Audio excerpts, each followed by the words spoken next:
Vamos a abrir nuestras Biblias por el capítulo 8 de la carta de Pablo a los Romanos, donde estamos llegando al final de la segunda parte, de las 7, en que dividimos ese capítulo. Y el último día estuvimos analizando el versículo 12, donde el apóstol, a modo de exhortación, nos dice que todos somos deudores. Romanos 8:12, todos somos deudores.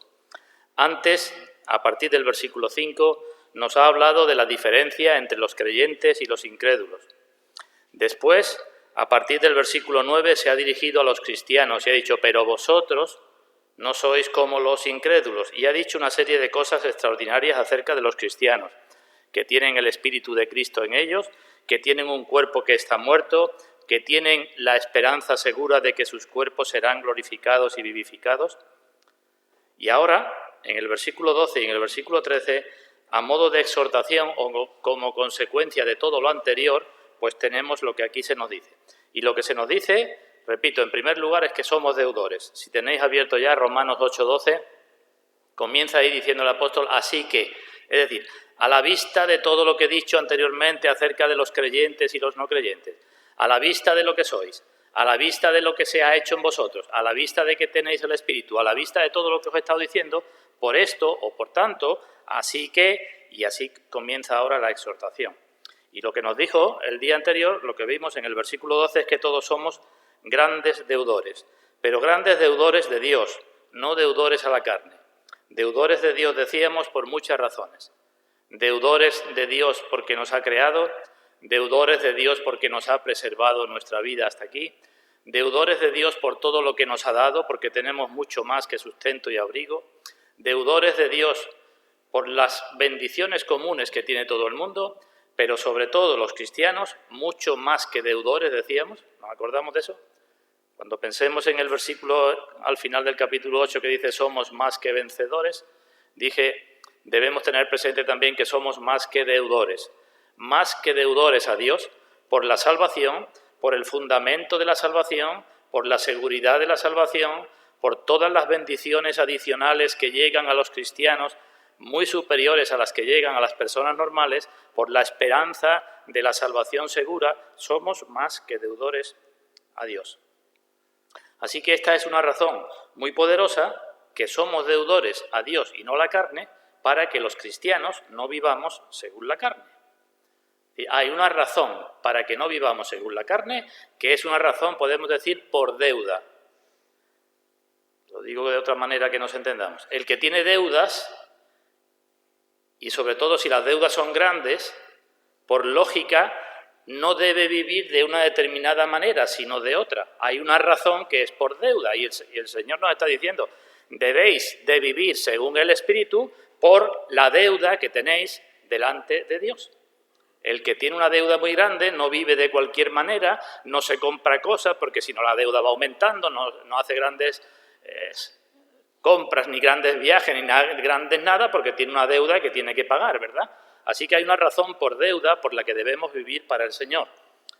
Por desgracia, los países no funcionan así como sabemos, y no quiero meterme con los políticos, pero sabéis que nuestro país y otros muchos países tienen una deuda que es ya impresionante. Y en cambio los gobernantes, en vez de vivir pendientes de esa deuda, pues se endeudan cada vez más, se hacen cada vez más gastos innecesarios. Esto es lo que digo, hay una razón por deuda que nos debe obligar a vivir de forma determinada. Pero el apóstol Pablo, como buen maestro, y el Espíritu Santo que lo guiaba, sabe que no basta a nosotros, no nos basta que se nos diga lo que debemos de hacer. Por más que se nos diga lo que debemos de hacer y lo que es lógico, después hacemos lo que mejor nos parece. Y a continuación entonces nos da otra razón y nos dice, no debéis vivir según la carne, no solo por vuestra deuda, sino por el daño que os va a traer si vivís según la carne. Es como lo que decía antes, no podéis seguir gastando mucho con la deuda que tenéis porque tarde o temprano vais a tener que enfrentar una deuda más grande. Pues eso es lo que nos dice el apóstol a continuación en el versículo 13. Hay una razón por deuda y hay otra razón por el daño. Y esto pues tiene que servirnos para que, como venimos diciendo en todos los versículos, pues examinemos nuestra condición delante del Señor, delante de la palabra de Dios. Hay muchos pasajes en la Escritura en los que podemos mirarnos para ver cuál es nuestra condición, pero este que tenemos aquí en el versículo 13 es, digamos, incontestable, es clarísimo en cuanto a la condición de cada persona delante de Dios. Así que hoy vamos a comenzar a analizar ese versículo 13, pero antes vamos a leer un trozo de la palabra de Dios desde el versículo 9 y vamos a pedir su bendición. Así que Romanos 8, 9.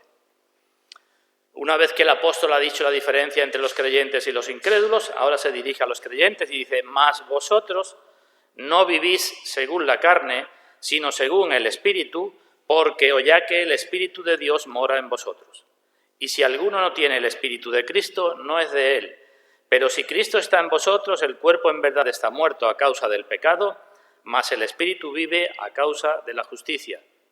Condición, bendición presente. Y ahora bendición futura. «Y si el Espíritu de aquel que levantó de los muertos a Jesús mora en vosotros, el que levantó de los muertos a Cristo Jesús vivificará también vuestros cuerpos mortales por su Espíritu que mora en vosotros». Y ahora la consecuencia. «Así que, o por tanto, hermanos, deudores somos, no a la carne, para que vivamos conforme a la carne». Una razón. Y ahora la otra. «Porque si vivís conforme a la carne, moriréis, mas si por el Espíritu hacéis morir las obras de la carne, viviréis». Es lo mismo que dijo el Señor Jesucristo, ¿verdad? «El que quiera seguir tras de mí, niéguese a sí mismo». Esto es, hacer morir las obras de la carne. Pues vamos a pedir la bendición de Dios y ahora comenzamos con el comentario. Vamos a orar. Padre nuestro, venimos ante ti reconociendo que tuya es la soberanía, la justicia y la santidad, y nuestra la debilidad, el pecado, la vergüenza y la confusión de rostro. Venimos ante ti reconociendo que tú eres el Dios 3 veces santo que salva por tu gracia, y reconociendo también que aunque la mayoría somos salvos por esa gracia, no vivimos a la altura de lo que esa gracia demanda de nosotros. Venimos ante ti pensando en lo que tú eres y teniendo presente también lo que nosotros somos. Y como hemos leído, Padre, reconocemos nuestros pecados porque muchas veces nos dejamos llevar por nuestra vieja naturaleza y reconocemos que así nos hacemos daño a nosotros mismos, hacemos daño a los demás y no glorificamos tu santo nombre. Así que, Padre, pedimos perdón por estos pecados nuestros y pedimos que tu Santo Espíritu nos llene y nos dé más de tu gracia para que podamos vivir como tú esperas de nosotros, como debemos hacerlo de acuerdo a lo que decimos creer. Reconocemos nuestra incapacidad, pero tú dices que tu poder se perfecciona en nuestra debilidad y a eso nos agarramos y a ti acudimos y te lo pedimos. Y lo hacemos en el nombre de nuestro Señor Jesucristo y para gloria tuya. Amén. Así que versículo 13. Vamos a darle un vistazo general hoy al versículo 13. Vamos a decir algo de su primera parte porque el versículo tiene 2 partes y después sacaremos algunas conclusiones finales. Otro día, si el Señor lo permite, nos dedicaremos a la segunda parte. Así que repito, versículo 13. «Porque si vivís conforme a la carne, moriréis, mas si por el Espíritu hacéis morir las obras de la carne, viviréis». Primera cosa que vemos aquí. Pues es claro que el versículo tiene 2 partes diferenciadas, ¿verdad? La primera parte nos habla de un modo de vivir y sus consecuencias. Si vivís conforme a la carne, moriréis. Y la segunda parte nos habla de otro modo de vivir que evita el primero y que también tiene sus consecuencias. Esa es la división lógica y normal del versículo, ¿verdad? Tiene 2 partes diferenciadas. Y como ya hemos visto en este mismo capítulo 8 y en los capítulos anteriores, pues se une la carne con la muerte. Antes el apóstol ha unido el pecado con la muerte, o el pecado con la esclavitud, o el pecado con la vergüenza. Hay una serie de palabras que van todas unidas, que Dios ha unido. Pecado, carne, muerte, esclavitud, y no se pueden separar. Y en cambio, por el otro lado, tenemos espíritu, vida, y en otros lugares nos ha dicho libertad gloriosa. Así que esto es lo que tenemos en el versículo. 2 partes diferenciadas, cada una de ellas con sus consecuencias totalmente independientes. Os hago una pregunta. ¿Hay más posibilidades de vivir que aparte de estas dos que aquí se nos presentan? No hay, ¿no? O se vive según la primera parte, según la carne, o se vive según el espíritu. Ya no hay más posibilidades. Luego no puede haber nadie que diga, bueno, yo soy cristiano, pero reconozco que no vivo como debiera. Pues si no vives conforme al espíritu, no hay otra alternativa más que decir que vives conforme a la carne. Ya no hay más, es que no hay más alternativa. No puede decir una persona, bueno, yo soy medianamente buena, aunque no soy un creyente muy comprometido, no soy gran pecador o gran pecadora, no hago barbaridades por ahí, no me está vigilando ni persiguiendo la policía, pero bueno, soy cristiano más o menos. Es que el Señor dice que no hay más posibilidades, no hay más alternativas, o es lo uno o es lo otro, como dijo el Señor, ¿no? O conmigo o contra mí, o recoge o desparrama, ya no hay más. Y en cuanto a las consecuencias, ¿hay posibilidad de mezclar las consecuencias? Es decir, de vivir conforme a la carne y tener vida, libertad y cosas del espíritu, y decimos, no hay posibilidad, son dos alternativas independientes y excluyentes. Y se vive así y se tiene esto, o se vive así y se tiene lo otro. Pero por desgracia muchos se quieren engañar diciendo, bueno, yo vivo medianamente así y a ver si viviendo así tengo las cosas que tienen los que viven de otra manera. Imposible. Primera cosa. Segundo lugar, comienza el versículo con la partícula porque, lo cual denota que está relacionado con lo anterior y que va a explicar lo anterior. Versículo 12, hermanos, deudores somos no a la carne para que vivamos conforme a la carne, porque si vivís, es decir, va a seguir explicando lo que ha dicho antes acerca de que no somos deudores y de que hay unas consecuencias, y que si no prestamos atención hay graves consecuencias. Va a seguir explicando. Dos cosas entonces, dos alternativas y sigue la explicación. Algunos cristianos han dicho, algunos escritores cristianos, que los cristianos necesitamos leche y sal. Quizá eso suene un poco raro. Leche y sal. ¿Y leche y sal por qué? Pues dicen leche para nutrir nuestra nueva vida y sal para que corroa la antigua.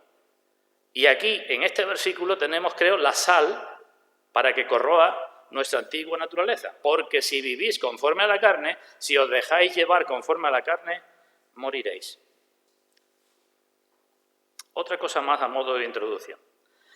Volvemos. En el versículo 13, si os fijáis, en la primera alternativa dice el apóstol, si vivís conforme a la carne, moriréis. Y en la segunda frase dice, si por el Espíritu hacéis morir las obras de la carne, viviréis. Bien, ¿qué destaco aquí? Pues destaco que el apóstol usa dos palabras distintas en el original. Quizás en algunas versiones las tengáis. La primera es la palabra carne y la segunda es la palabra cuerpo. Así que la traducción literal es, si vivís conforme a la carne, moriréis, mas si por el Espíritu hacéis morir las obras del cuerpo, viviréis. Los traductores de la versión Reina Valera pusieron, hacéis morir las obras de la carne, pero literalmente dice las obras del cuerpo. Y esto ha dado lugar, como podéis imaginar, a no poca controversia, porque ¿se hace referencia a la misma cosa o el apóstol quiere indicar dos cosas distintas? Es la primera frase y es la segunda. Y si quiere indicar la misma cosa, ¿por qué usa dos palabras distintas? ¿Qué es lo que tenemos aquí? El día anterior, acompañadme, vamos a buscar la carta a los Efesios. Os dije que con la palabra carne, cuando aparece en la Escritura, a veces hemos de tener cuidado porque tiene distintos significados. En la carta a los Efesios, capítulo 5, versículo 28, hablando de la unión matrimonial y de la unión de Cristo con la Iglesia, Efesios 5, 28, leo que dice, así también los maridos deben amar a sus mujeres como a sus mismos cuerpos. Palabra en el original, cuerpos. Deben amar a sus mujeres como a sus mismos cuerpos. El que ama a su mujer a sí mismo se ama.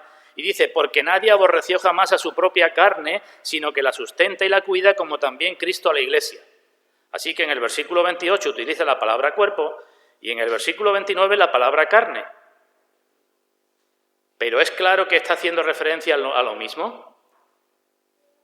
Los maridos deben amar a sus mujeres como a sus mismos cuerpos, porque nadie aborreció nunca a su propio cuerpo, aunque utiliza una palabra, cuerpo la primera y carne la segunda.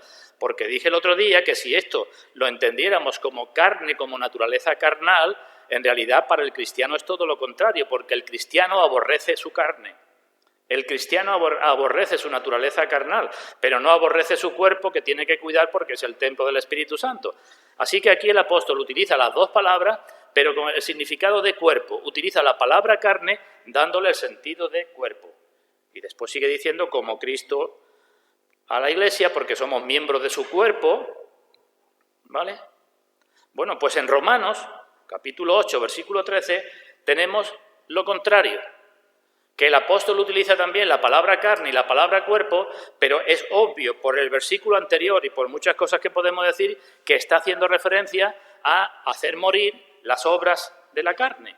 Si el versículo 12 ha dicho, somos deudores no a la carne para que vivamos conforme a la carne, porque si vivís conforme a la carne moriréis, mas si hacéis morir las obras de... Parece lógico que se está refiriendo a la carne, ¿no? Que no se está refiriendo al cuerpo, porque si hiciéramos morir o tuviéramos que hacer morir las obras del cuerpo, pues una obra del cuerpo es comer y beber y dormir y hacer nuestras necesidades. Y si hacemos morir esas obras del cuerpo, nos matamos, moriremos nosotros también, ¿verdad?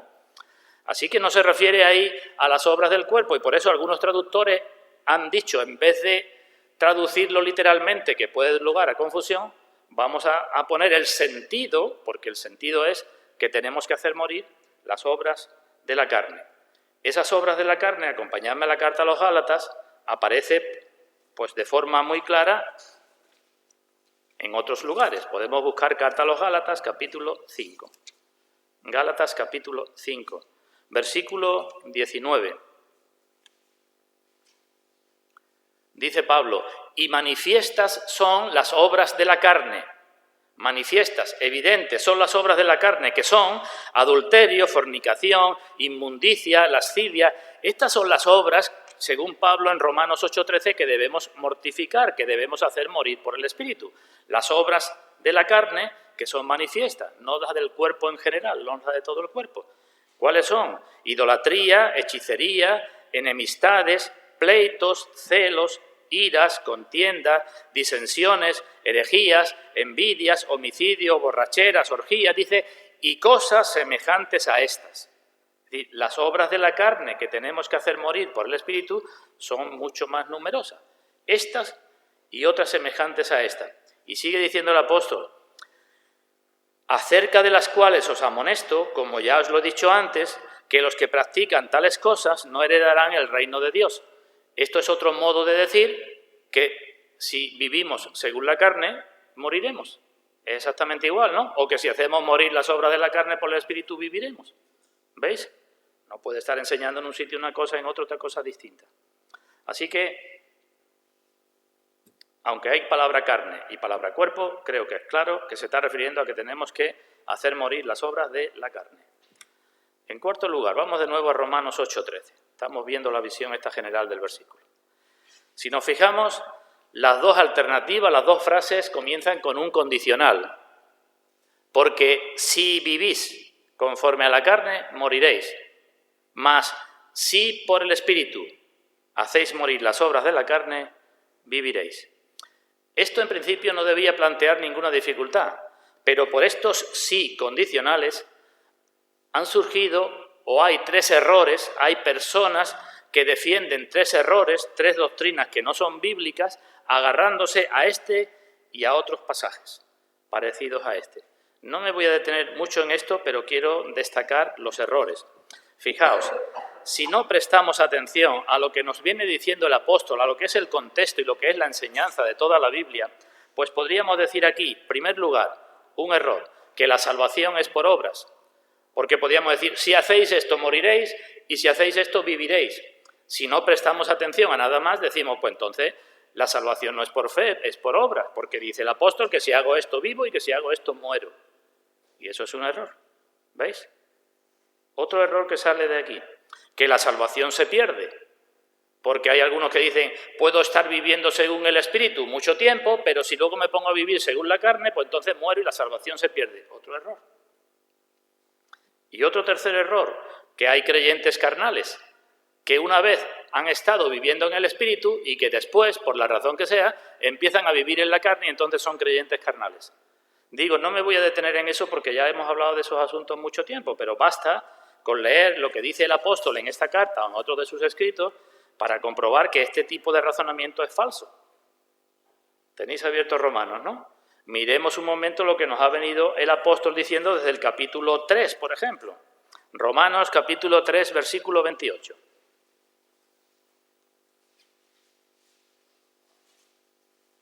Romanos 3, 28.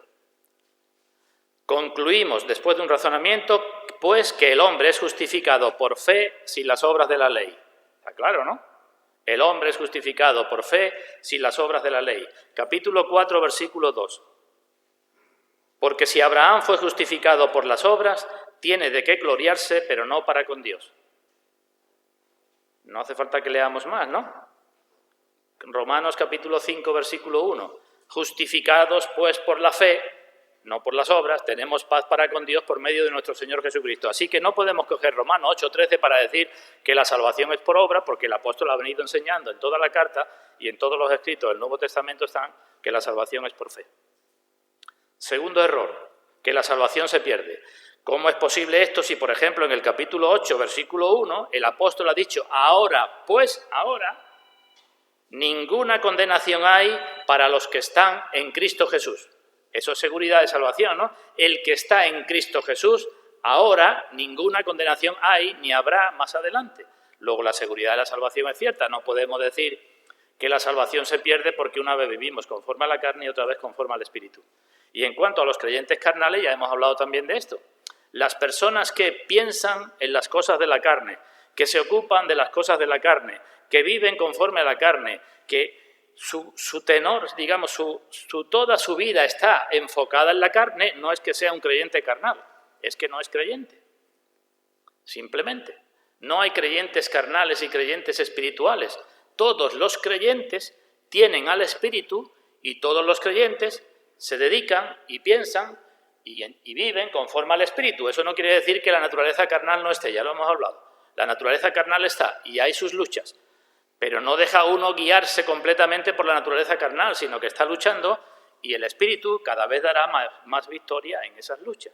Así que ni salvación por obras, ni pérdida de salvación, ni creyentes carnales. Y entonces, ¿qué es lo que está diciendo el apóstol aquí? ¿Por qué emplea este sí? Pues es lo que hace en otros muchos pasajes. El apóstol está empleando este sí porque está exhortando a todos los que se llamen cristianos, a todos los que se consideran cristianos, a los que se consideran cristianos débiles, a los maduros, a los que dicen que no son tan cristianos como debieran. Está exhortando a todos y está diciendo que el que es cristiano vive de una forma determinada, que ser cristiano es lo mismo que vivir en santidad, que ser cristiano es tener una vida guiada por el Espíritu en la cual se hacen morir las obras de la carne. Y que si no se hace eso, pues la persona no es cristiana. Es decir, se nos está diciendo, examinaos a vosotros mismos. Y de paso también está diciendo a los verdaderos cristianos, no os dejéis llevar por la cizaña que pueda haber en medio de vosotros, que vive conforme a la carne y que es fácil de que os tire a vosotros también para que viváis conforme a la carne. Porque si hacéis esto, esta es la consecuencia, y si hacéis lo otro, esta es la consecuencia. ¿Entendido? Y alguien puede preguntar con respecto a esto, ¿y qué pasa con los que se van? ¿Qué pasa con los apóstatas? ¿Ganaron su salvación por sus obras y las perdieron por sus obras, por su falta de obras? ¿Y la respuesta cuál es? Pues que no han sido cristianos nunca. Esa es la respuesta que nos da la Biblia. Hay unas declaraciones de un famoso cristiano, que no voy a decir su nombre, han salido hace poco tiempo, que dice el hombre que ya ha dejado de ser cristiano y que se encuentra muy tranquilo y muy bien. Es muy conocido. Ya he dejado de ser cristiano y me encuentro estupendamente. ¿Y qué decimos de ese hombre? Pues que nunca ha sido cristiano, eso es lo que dice la Biblia. Habrá sido predicador, habrá sido ejemplo de muchas cosas, pero nunca ha sido cristiano si es capaz de decir, ahora ya no lo soy y vivo estupendamente.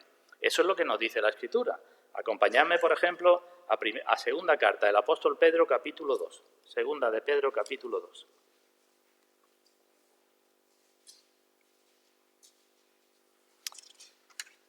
¿Qué nos dice aquí el apóstol? Segunda de Pedro, capítulo 2, versículo 20. Habla de este asunto. Y dice, ciertamente, es como cuando el Señor decía, de cierto os digo, ciertamente, esto es cierto, si habiéndose ellos escapado de las contaminaciones del mundo por el conocimiento del Señor y Salvador Jesucristo, ese es un supuesto cristiano, ¿verdad?, se ha escapado de las contaminaciones del mundo porque han tenido un cierto conocimiento del Señor Jesucristo. Dice, enredándose otra vez en ellas, son vencidos, su postrer estado viene a ser peor que el primero. Es como cuando el Señor dijo a aquel que tenía un espíritu inmundo y se fue y adornó, dejó la casa barrida, pero no la ocupó con nada y vinieron otros 7 espíritus peores que el primero, ¿verdad? Pues igual, dice, porque mejor les hubiera sido no haber conocido el camino de la justicia, que después de haberlo conocido, volverse atrás del santo mandamiento que les fue dado. Mejor les hubiera sido, no porque ahora vivan peor, viven igual que antes, pero en cuanto a la culpa que tiene, porque al que mucho se le da, mucho se le demanda, para ellos mejor hubiera sido no haber conocido nada que no ahora, habiéndolo conocido, volverse atrás, porque les ha acontecido lo del verdadero proverbio, el perro vuelve a su vómito y la puerca lavada a revolcarse en el cieno. ¿Comprendido, no? No es que dejaron de ser cristianos, es que nunca fueron cristianos. Juan también lo dice en su primera carta, ¿no? Salieron de nosotros porque no eran de nosotros.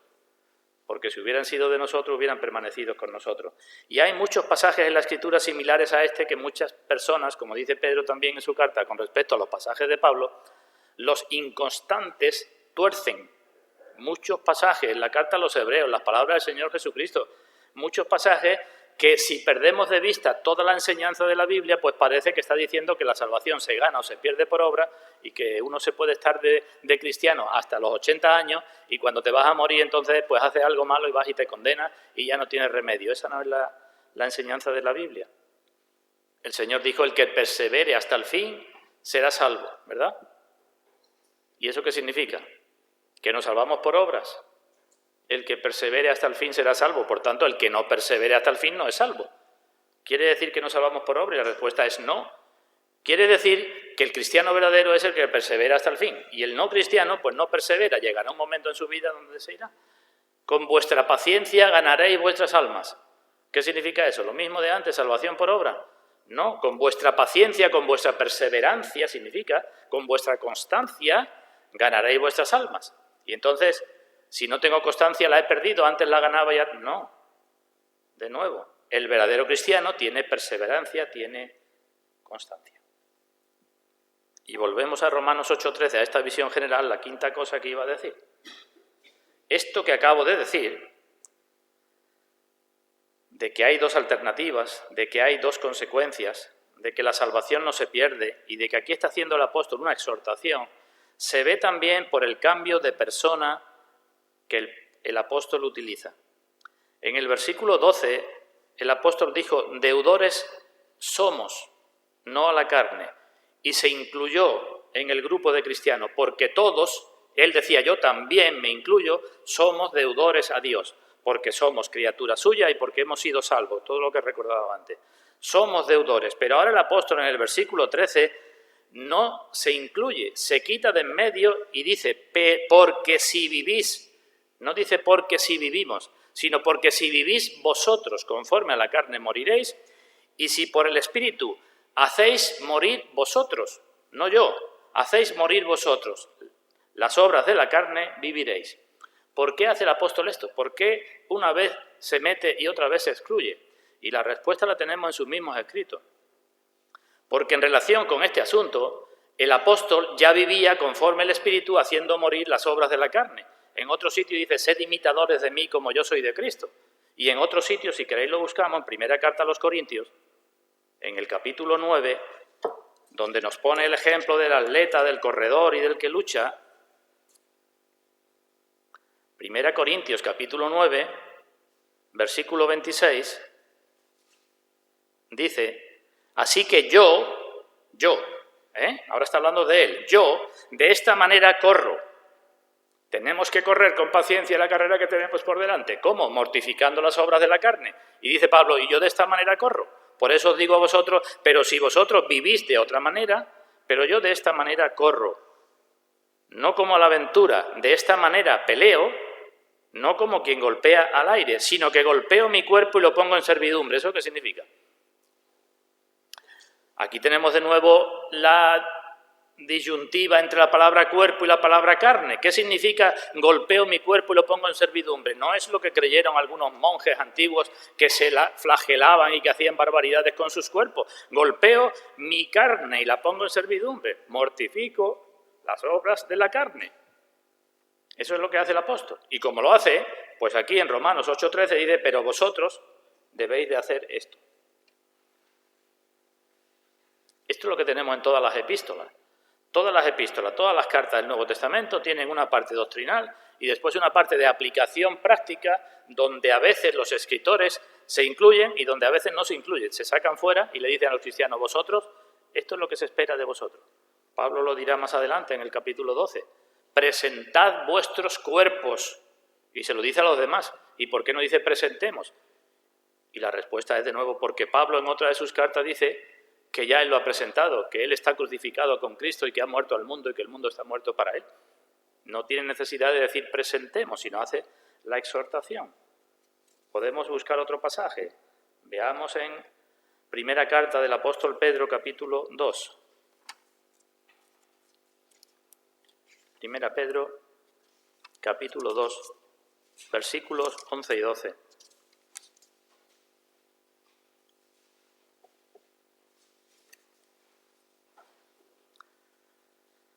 Amados, yo os ruego, como a extranjeros y peregrinos, yo, Pedro, os ruego a vosotros, que os abstengáis, no que nos abstengamos, sino que os abstengáis de los deseos carnales que batallan contra el alma. Esto es lo mismo.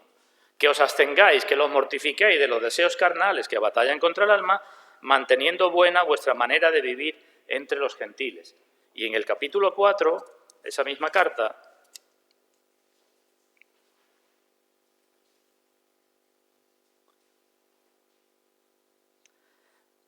puesto que Cristo, versículo 1, 1 Pedro 4:1, puesto que Cristo ha padecido por nosotros en la carne, vosotros también armaos del mismo pensamiento, pues quien ha padecido en la carne terminó con el pecado, para no vivir el tiempo que resta en la carne conforme a las concupiscencias de los hombres, sino conforme a la voluntad de Dios. Vemos ahí que unas veces se puede sustituir la palabra carne por cuerpo y otras veces no. Cristo ha padecido por nosotros en la carne. ¿En qué carne? No podemos decir en su naturaleza carnal, porque Cristo no tenía una naturaleza carnal. Cristo ha padecido por nosotros en su cuerpo, no en su carne, aunque hay una similitud entre carne y cuerpo, pero no es naturaleza carnal corrupta. Cristo ha padecido por nosotros en la carne, vosotros también armados del mismo pensamiento, porque el que ha padecido en la carne terminó con el pecado. ¿Ahí qué es? Ahí es carne, naturaleza carnal. Tú tienes que padecer para hacer mortificar tu carne. Eso es negarte a ti mismo. Es que tiene que haber un padecimiento para no vivir el tiempo que resta en la carne conforme a las concupiscencias de los hombres, que son las concupiscencias de la carne. ¿Queda claro esto entonces? El versículo, dos alternativas, nada más, dos consecuencias, nada más. La palabra carne como sinónima de cuerpo a veces y a veces al contrario, cuerpo como sinónima de carne. La salvación no se pierde, la salvación no es por obra, no hay creyentes carnales, y aquí hay una exhortación para todos los cristianos de la que el apóstol se excluye. Y resumo, nos está diciendo que debemos de vivir de una forma por deuda y que debemos vivir de una forma por el daño, por la amenaza que hay, si no se hace. ¿Comprendido? Pues digo ahora algo acerca de la primera parte del versículo. Muy poco porque ya hemos hablado de este asunto varias veces a lo largo de este capítulo y del anterior. Así que algunas ideas breves acerca de la primera parte. Porque si vivís conforme a la carne, moriréis. Primera cosa. Creo que todos a estas alturas debemos entender ya lo que significa morir conforme a la carne. vivir conforme a la carne, perdón. Si vivís conforme a la carne. ¿Qué significa? No significa realizar una serie de acciones. No significa caer a veces, más o menos veces, en determinados pecados. Una vida conforme a la carne es una vida orientada por la carne, donde la carne la gobierna, donde la fuente de los deseos de la vida es la carne, donde los objetivos de la vida son carnales y mundanos, donde las esperanzas son esperanzas terrenales, donde se pierde de vista la otra vida y las cosas de la otra vida. Eso es una vida vivida conforme a la carne. No es perfección, no es que porque caiga en pecado todos los cristianos caeremos hasta que nos muramos en pecado. Por contrario, el cristiano, el verdadero cristiano, vive conforme al Espíritu y conforme al Espíritu, por la influencia y el poder del Espíritu, hacen disminuir cada vez más la influencia y el poder de la carne. ¿Entendido? Vida conforme a la carne. El apóstol Pablo dirá en la carta a los Gálatas, el que siembra para la carne, una vida conforme a la carne, es una vida en la que uno siembra para la carne. Esto no me voy a detener, pero lo podéis pensar. Ya hemos leído cuáles son las obras de la carne, ¿verdad? Inmundicia, fornicación, pleitos, celos, iras, contiendas, hechicería, orgía, borrachera. Pues el que vive conforme a la carne, siembra para la carne. ¿Qué significa eso? Que siembra para la carne. Yo siembro lechuga y recojo lechuga, ¿verdad? Pues significa que como voy controlado por la carne, siembro cosas para crear pleitos, porque eso es lo que estoy sembrando para la carne. Y siembro cosas para crear contiendas y celos y herejías y divisiones. Las estoy sembrando para la carne. Y el apóstol dice, pues no os engañéis, porque lo que sembréis vais a recoger, porque Dios no puede ser burlado. El que siembra para la carne recogerá esto y el que siembra para el Espíritu, ¿veis la aplicación práctica que tiene esto? El que siembra para el Espíritu, ¿qué hace? Pues el amor cubre multitud de faltas. Eso es lo que hace. El que siembra para el Espíritu no va por ahí pregonando las cosas de uno y de otro a ver, ¿me entendéis lo que estoy diciendo, verdad? Eso es una vida conforme a la carne, pero conforme al Espíritu no puede ser así. También en la carta a los Romanos, en el capítulo 13, dice el apóstol, no proveáis para los deseos de la carne. No solamente no sembréis, sino que no proveáis. Es lo mismo, ¿verdad? No proveáis, no vayas corriendo a donde hay algo que es conforme a la carne, más bien recházalo. Es lo que dice en otro sitio, no participéis de las obras infructuosas de las tinieblas, sino más bien reprenderlas. Si vives conforme a la carne, cuando te encuentres una obra de la carne, pues tú vas ahí a proveer para la carne. Pero si vives conforme al Espíritu, cuando te encuentres esa obra infructuosa de las tinieblas, esa obra de la carne, tú vas a reprenderla. Esa es la diferencia. ¿Entendido lo que es vivir conforme a la carne, verdad? Está claro que uno puede hacer acallar su conciencia. Uno puede hacer grandes oraciones, pero estar viviendo conforme a la carne. El Señor a eso le llama hipocresía. Mateo capítulo 23, los fariseos. ¡Ay de vosotros, que hacéis largas oraciones, pero por dentro estáis llenos de inmundicia! Uno puede hacerle, digamos, por así decirlo, el juego al diablo y hacer cosas, en principio, para el Señor, pero que en el fondo son para su propio orgullo. Y al diablo le da igual que lo haga de una manera o de otra cuando él consigue su objetivo. Tenemos que examinarnos, porque los que viven conforme a la carne, dice el apóstol, son enemigos de la cruz de Cristo. ¿Os fijáis lo que dice el apóstol? Enemigos de la cruz de Cristo. ¿Qué quiere decir eso? Pues mayormente no que no crean en la cruz de Cristo o que digan que la cruz de Cristo es falsa, sino son enemigos de la cruz de Cristo en cuanto que no quieren la cruz de Cristo en sus propias vidas, en cuanto que no quieren negarse a sí mismos, en cuanto que no quieren mortificar las obras de la carne. Y dice el apóstol, son enemigos de la cruz de Cristo porque su Dios es el vientre y su gloria su vergüenza y que buscan lo terrenal. Por eso son enemigos de la cruz de Cristo, porque no quieren crucificar la carne con sus pasiones y deseos. ¿Entendido lo que es vivir según la carne? Los que viven según la carne van buscando esas cosas. Y los que viven según el Espíritu, dice el salmista, hablan diciéndole a Dios, tú diste alegría a mi corazón, mayor que la de ellos cuando abundaba su grano y su mosto y todas sus cosas. Eso dice el creyente. Tú diste más alegría a mi corazón que toda la alegría que ellos tienen cuando abundaban todas estas cosas. Así que eso es vivir conforme a la carne. Segunda cosa que tenemos aquí. Si vivís conforme a la carne, moriréis. ¿A qué muerte se hace referencia? Pues podemos decir, en última instancia, la muerte eterna. Pero ya está. También a la muerte aquí. No dice, si vivís conforme a la carne seréis condenados, sino si vivís conforme a la carne moriréis, porque la paga del pecado, la paga de la carne siempre es muerte y vas a tener muerte en tu propia vida. Por eso titulo la predicación Vida y muerte en la carne. Vas a estar viviendo en la carne, pero al mismo tiempo cosechando la muerte en la carne. Y si eso no se arregla, llegará un día donde morirás físicamente, morirás para todo lo que has vivido y no morirás a las consecuencias de aquello para lo que has vivido. Si vivís conforme a la carne, moriréis. Habrá muerte aquí, no habrá vida. Habrá un tipo de vida que no es vida, no es la vida que dice el Señor. Y habrá muerte definitiva que, según dice la Escritura, no es una extinción, sino es una separación por completo de Dios, del favor de Dios, de la bendición de Dios. En tercer lugar, esta muerte temporal y eterna no es contraria ni a la justicia de Dios, ni a la sabiduría de Dios, ni a la bondad de Dios, como algunos quieren decir. Lo repito. Si vivís conforme a la carne, que ya sabemos lo que es, la sentencia es moriréis. Y algunos dicen que esto no es justo, porque por muchos que sean mis pecados, van a ser pecados durante 80, 90 años. Voy a tener una condenación eterna por estos pecados, esto no es justo. ¿Pero qué dice Dios?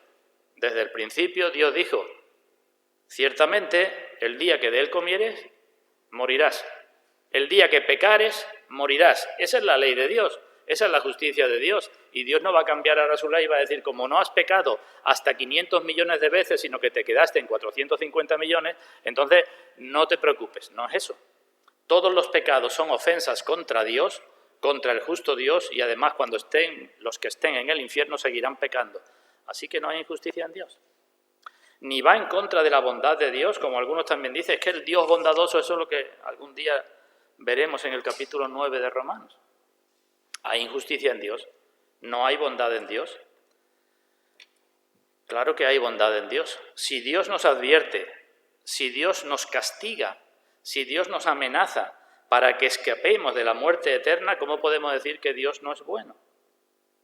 Si Dios nos entristece por el pecado, porque vivimos en la carne, si Dios nos disciplina, si Dios hace muchas cosas en nuestra vida para sacarnos de donde estamos y no queremos salir, ¿cómo diremos después que Dios no es bueno cuando nos ha condenado?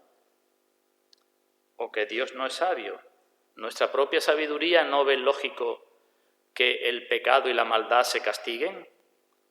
Si vemos a una persona que está sufriendo injustamente por razón de otras que le hacen daño o por lo que sea, ¿no tenemos compasión hacia esa persona? Y si por el contrario vemos a alguien que vive estupendamente cuando no debería de vivir, cuando es un lo que sea, no decimos con indignación, esa persona debería ser castigada o debería hacérsele justicia. Pues miremos eso mismo con respecto a la justicia y la sabiduría de Dios, ¿no? ¿Cómo ve Dios nuestros pecados y cuántos pecados? Y otra cosa que quiero decir también aquí, los que viven, o si vivís conforme a la carne, moriréis. ¿Quién ha dicho esto? ¿Quién dice esto? Y decimos, es palabra de Dios, es Dios. Lo que Dios dice, ¿es cierto o no es cierto? Tiene cumplimiento. Entonces vuelvo otra vez al principio, queridos todos, vuelvo al principio. Hay dos alternativas, y Dios ha dicho que hay dos alternativas, y no hay más que dos alternativas. Y el que elige la primera, pues va a pagar las consecuencias en esta vida y Dios ha dicho que va a morir. Y no hay más alternativa, por mucho que uno se quiera engañar diciendo, bueno, es que a ver si empiezo a comprometerme como cristiano. Todavía no soy muy cristiano, pero algo creo. Que eso no es posible. No es posible porque Dios ha dicho que el que vive conforme a la carne, muere. Mucha gente no cree que solo se salven unos pocos, que son los que aman a Dios creen en el Señor Jesucristo y viven en santidad mortificando las obras de la carne, no se lo creen. Pero es que Dios es santo y no puede decir el pecado no tiene importancia, ¿verdad? No puede ser indulgente con el pecado. Y la verdad de Dios es inalterable, Dios no miente. Y la verdad de Dios es inmutable y el poder de Dios es irresistible. Si Dios lo ha dicho, lo hará. No digo más acerca de esto porque ya hemos hablado de ello en otras ocasiones. Pues vemos unas consideraciones finales. Consideraciones finales. Algo que sirva para nosotros, que no solo sea mucha teoría. ¿Cómo podemos llamar a la persona que se arriesga a una muerte eterna por no querer dejar su forma de vivir? ¿Cómo podemos llamar a una persona así?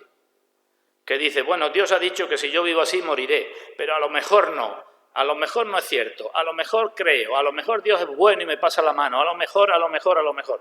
¿Cómo podemos llamar a una persona que arriesga su muerte eterna por no querer dejar de vivir como está viviendo? Y yo creo que la única palabra, se podían decir muchas, pero por lo menos una es que esa persona es una necia, ¿no? Un necio o una necia. Arriesgar todo por decir yo sigo a mi manera. ¿O cómo podemos llamar a una persona que quiere reconciliar a Dios con la carne y con el mundo? Que quiere asegurar, digamos, la felicidad o los intereses en ambos sitios. Y de nuevo digo, pues es una persona necia, porque no es posible. No es posible querer reconciliar a ver si viviendo de esta forma, pero con no demasiado pecado, pues estoy tranquilo porque estoy disfrutando de las cosas del mundo y de la carne, aunque la palabra me dice no améis el mundo ni las cosas del mundo, pero yo estoy disfrutando del mundo y de la carne y al mismo tiempo es como querer viajar en un río con un pie puesto en una barca y otro pie puesto en otra, ¿verdad? Es muy complicado eso. O estar galopando en 2 caballos al mismo tiempo. Complicadísimo. Imposible. El Señor dice, libro de Proverbios, el que peca contra mí defrauda su alma. Todos los que me aborrecen aman la muerte. El que peca contra mí, los que me aborrecen, ¿quiénes son los que aborrecen a Dios? No los que dicen yo aborrezco a Dios, sino los que viven y siguen viviendo y quieren seguir viviendo conforme a la carne. Pues dice, los que viven así aman la muerte. Digo un par de cosas acerca de la carne para que veamos su importancia. Por razón de deuda y por razón de castigo, tenemos motivos para dejar de vivir conforme a la carne. Os hago una pregunta, ¿cuál es nuestro mayor enemigo? Vamos a ver una lista, un pasaje donde aparece una lista de todos los enemigos del cristiano. Carta a los Efesios, capítulo 2. Efesios, capítulo 2. Si queréis, conforme voy leyendo y subrayando. Efesios, capítulo 2, versículo 1.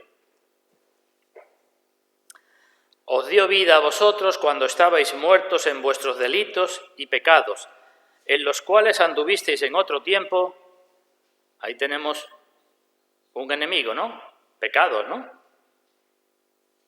El pecado, los delitos y pecados. En los cuales anduvisteis en otro tiempo siguiendo la corriente de este mundo. Ahí tenemos otro enemigo. El pecado es un enemigo del cristiano. El mundo es un enemigo del cristiano, conforme al príncipe de la potestad del aire. Ahí tenemos otro enemigo, el diablo, ¿no? El mundo, el pecado, el diablo. Andabais así, conforme al príncipe de la potestad del aire, el espíritu que ahora opera en los hijos de desobediencia, entre los cuales también nosotros vivimos en otro tiempo en los deseos de nuestra carne. Ahí tenemos el cuarto enemigo, el pecado, el mundo, Satanás y nuestra carne, haciendo la voluntad de la carne y de los pensamientos, y éramos por naturaleza hijos de ira, lo mismo que los demás. Ahí tenemos los 4 grandes enemigos del cristiano. ¿Cuál es el más grande de todos? Y yo digo, la carne.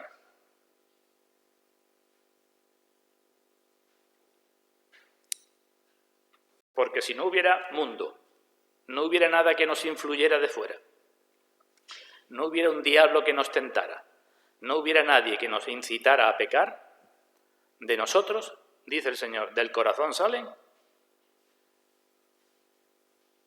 ¿Qué? No hace falta que nadie esté pegando en la puerta.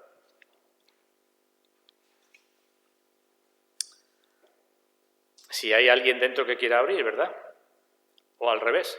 Por mucho que pegue en la puerta alguien, si dentro no hay nadie para abrir, pues puede perder la vida, puede llevarse años pegando en la puerta, pero no va a abrir nadie. Pero el Señor dice, es que de tu corazón, es decir, de tu carne, de tu naturaleza carnal, salen los malos pensamientos, los homicidios, los adulterios, las fornicaciones, los hurtos, los falsos testimonios, las blasfemias.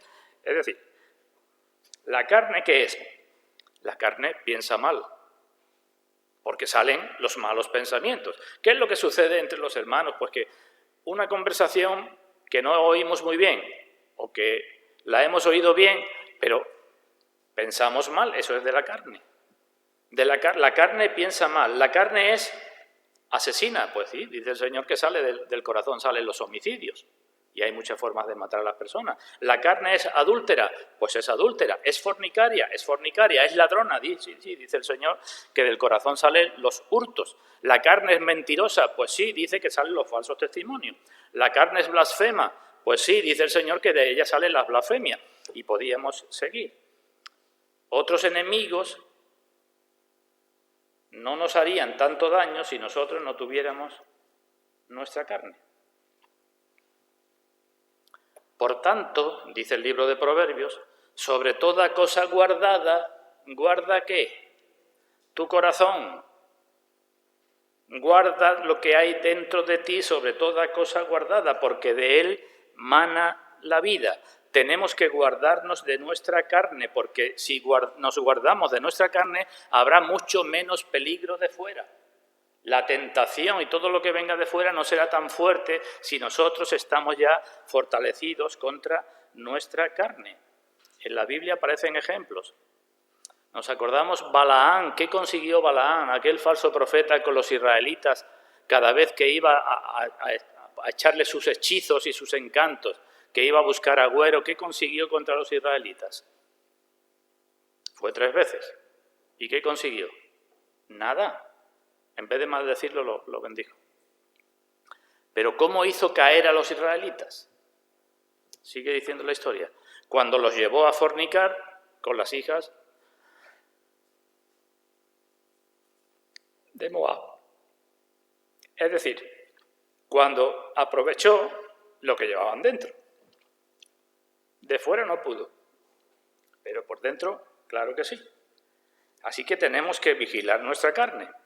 Porque la carne es la que nos distrae de nuestros deberes como cristianos, la que disminuye nuestro fervor, la que nos hace perezosos en lo que tenemos que hacer, la que nos tienta a la sensualidad. La carne es la que convierte nuestra mesa en una trampa. ¿Habéis pensado alguna vez eso? Es bueno que comamos, ¿no? Dice el Señor, y que disfrutemos todas las cosas que el Señor las da para que las disfrutemos. Pero si no estamos pendientes de la carne convierte nuestra mesa en una trampa. Lo que comemos y lo que bebemos. Y así, cualquier cosa. Y no solo la carne es nuestra mayor enemiga, sino que si la consentimos, ¿qué le pasa? Pues que se hace cada vez más poderosa. Por eso hemos de mortificar las obras de la carne. Si no prestamos atención a una mentira, ¿qué es lo que puede suceder? Que después digamos 2 y después de un tiempo y conocemos a personas que casi le es imposible hablar verdad, hablar sin mentir. Esa es la carne. Si la dejas, va a crecer muy fuerte. Si no sujetas tu lengua, ¿qué puede pasar? Pues que al final seas tú un esclavo de tu lengua. Si no mortificas tu orgullo, ¿qué puede pasar? Pues que tu orgullo te mortifique a ti, te haga caer en vergüenza delante de mucha gente. Si eres capaz de robar una pequeña cosa, llegarás a robar cosas mayores. Si consientes con tus deseos sensuales, lo que veo no importa, lo que oigo no importa, o lo que sea no importa, poco a poco te irás haciendo cada vez más un animal, cada vez te irás embruteciendo cada vez más. Y la lista sería interminable. Si no te esfuerzas por perdonar a quien te ha ofendido, pues tu corazón se va a endurecer y llegará el día en que aunque alguien te pida perdón, tú dirás que no. Si no te esfuerzas por amar a los hermanos, terminarás desentendiéndote de ellos e incluso aborreciéndolos a los hermanos. Estas son las cosas de la carne. En definitiva, si vamos por el desierto y queremos, como los israelitas, carne en el desierto, ¿no pedían eso? Pedían los israelitas carne en el desierto, ¿verdad? Pues nos puede pasar como aquello, que la carne nos salga por las narices. ¿Entendéis la comparación que estoy haciendo, verdad? Si queremos en el camino de Dios la carne, pues Dios nos puede decir, pues te voy a dar carne hasta que te salga por las narices. Y es terrible que Dios nos entregue a nuestra carne, porque no queremos mortificarla. Eso es lo que dice Romanos capítulo 1. Como ellos no tuvieron en cuenta a Dios, Dios los entregó. Como no quisieron glorificar a Dios, Dios los entregó. Y los entregó a una mente reprobada, y los entregó a hacer cosas que no conviene, y los entregó a hacer estando llenos de inmundicia, de perversidad. Eso es que se nos salga la carne por las narices. Así que cuanto más se complace la carne, más fuerte se pone, más desordenada, más irracional y más nos incapacita para nuestra vida como cristianos. Hermano, estoy diciendo cosas serias. ¿Por qué un cristiano llega un momento en que hace cosas que tú le dices, bueno, ¿cómo estás haciendo esto, hermano? Piensa un poquito antes de hacerlo. ¿Y por qué? Porque eso no es el principio, eso es la secuencia de no mortificar la carne. Y llega un momento donde la carne predomina y te hace hacer a ti una cosa que es fuera de toda lógica, fuera de toda razón. Eso es lo que hace la carne. Miremos lo que escribió Salomón, libro de Eclesiastés, capítulo 2.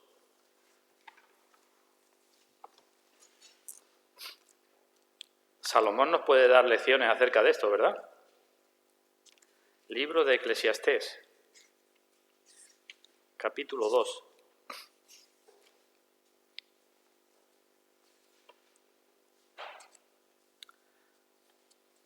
¿Qué leemos que dice Salomón de sí mismo? Versículo 10.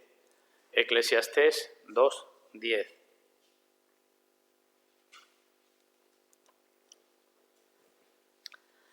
No negué a mis ojos ninguna cosa que desearan, ni aparté mi corazón de placer alguno.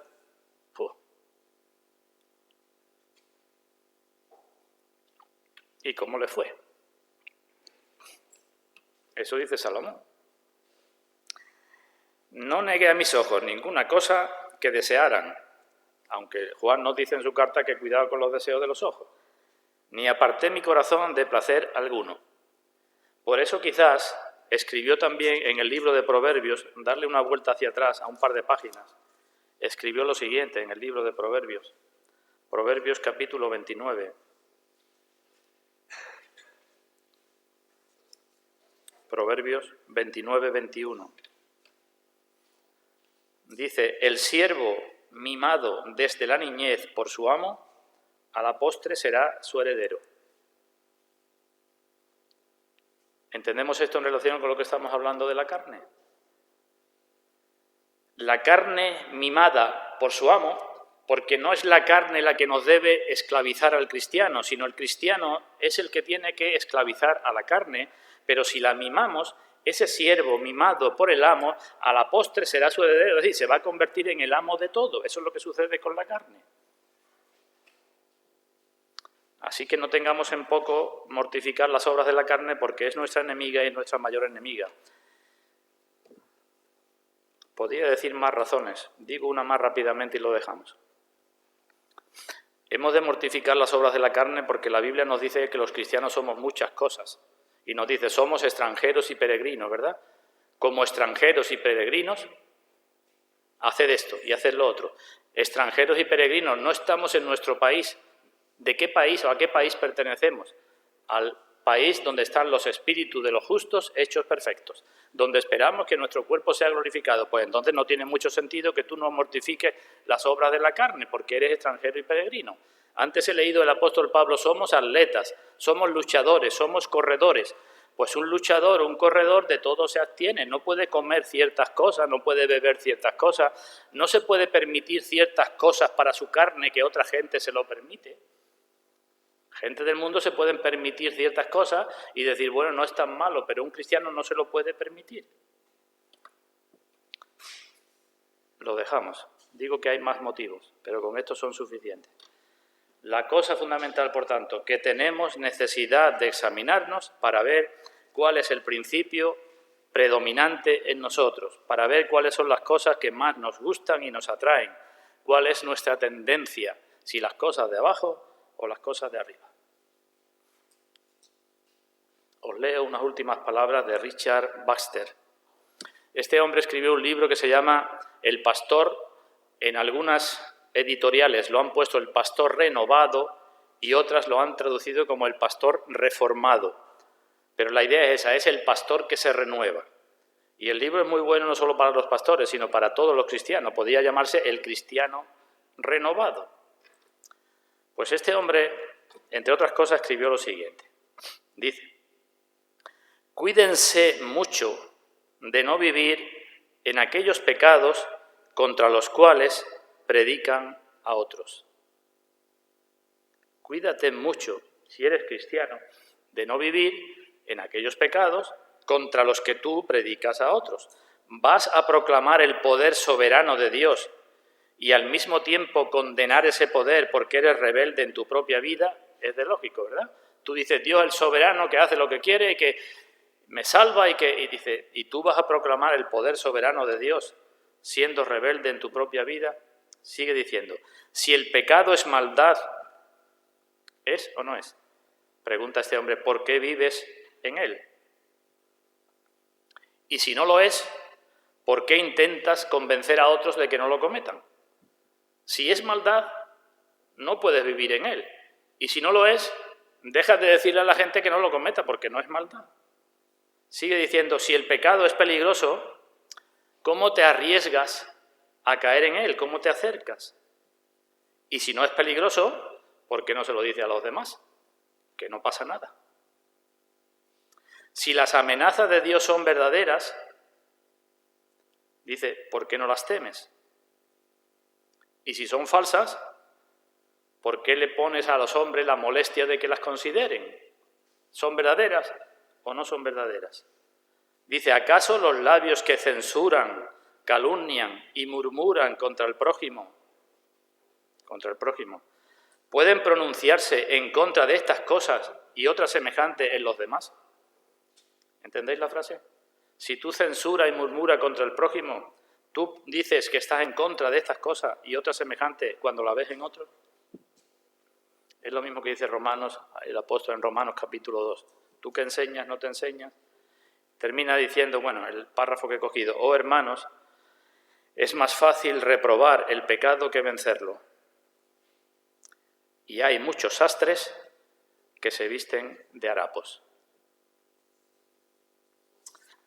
Pues Dios bendiga su palabra, hermanos, y nos haga entender a todos la importancia de estos asuntos y nos dé gracia para vivir cada vez más, no conforme a la carne, porque si lo hacemos moriremos, sino por medio del Espíritu, haciendo morir las obras de la carne.